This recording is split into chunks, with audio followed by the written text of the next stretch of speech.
For years, testosterone has been the dominant marker for male sexual health. It's the hormone most commonly associated with libido, performance, and masculinity, and low levels are often blamed for everything from fatigue to erectile dysfunction. But new research is challenging this long-held assumption, showing that testosterone may not be the most reliable predictor of sexual decline, especially in otherwise healthy men. Instead, glucose metabolism is emerging as a more consistent and earlier indicator of problems in sexual function.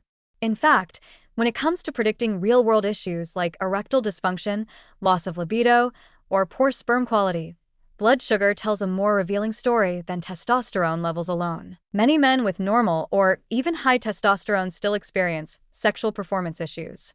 They may be active, relatively young, and hormonally balanced on paper, yet struggle with arousal, stamina, or fertility. When researchers dig deeper, a pattern begins to emerge: impaired glucose control, elevated fasting insulin, post-meal glucose spikes, or even mildly raised HbA1c levels are strongly linked to diminished erectile function and reduced sperm motility. These metabolic disruptions damage the very systems, vascular, neurological, and hormonal, that sexual performance depends on, often before any overt hormonal imbalance appears. Erections require healthy blood vessels and optimal nerve function, both of which are highly sensitive to glucose. Even short-term spikes in blood sugar can impair endothelial function, reduce nitric oxide production, and restrict blood flow to the penis. Over time, chronic glucose elevations lead to oxidative stress and inflammation, silently damaging the structures that support sexual function. And because sperm cells are extremely sensitive to energy balance and oxidative load, glucose dysregulation can compromise their health without affecting testosterone levels at all. Testosterone, while important, is only part of the equation. Its levels naturally fluctuate throughout the day and can be influenced by stress, sleep, and even recent meals.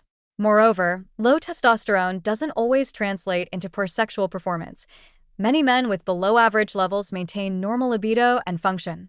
Conversely, high glucose nearly always shows an effect, even in men whose testosterone remains normal. It acts on a broader physiological scale, influencing insulin, cortisol, inflammation, and vascular tone, all of which intersect at the point where sexual health begins to falter. This doesn't mean testosterone should be ignored. It's still a key player in maintaining muscle mass, mood, and sexual desire. But it suggests that focusing solely on testosterone without assessing metabolic health may miss the root cause of decline. A man with sluggish sexual performance and slightly low testosterone may benefit more from blood sugar control than from hormone replacement. Interventions like dietary change, increased physical activity, and improved sleep have all been shown to improve both glucose and testosterone levels naturally, often with a more profound effect than medication alone. The deeper truth is that sexual health is not isolated from the rest of the body. It reflects the entire state of internal balance. And glucose is a central regulator of that balance. When it's chronically elevated, it quietly disrupts every system needed for peak sexual function. Testosterone may still dominate the cultural conversation, but for men seeking lasting vitality, glucose may be the hormone's strongest rival and perhaps the more important one to watch.